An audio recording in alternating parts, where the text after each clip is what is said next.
Today, Governor Mike Kehoe honored one of the last survivors of the USS Liberty. Israel attacked that ship in 1967 during the Six-Day War. Marine Gunnery Sergeant Bryce Lockwood of Strafford served on board when the Israeli Air Force and Navy attacked.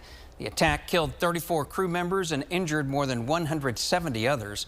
Lockwood received the Purple Heart and Silver Star for his actions during that attack. The Hall of Valor by the Military Times says during the assault, Lockwood suffered severe burns, but he ignored his injuries to rescue others. He is described as having been instrumental in preventing further deaths.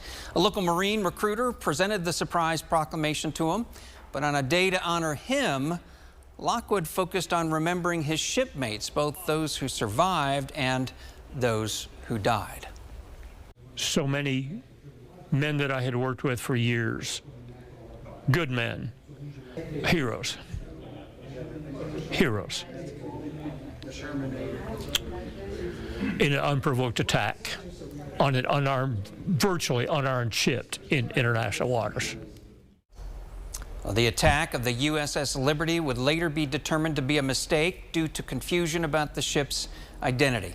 Governor Kehoe has declared that next Monday will be the USS Liberty Remembrance Day in Missouri.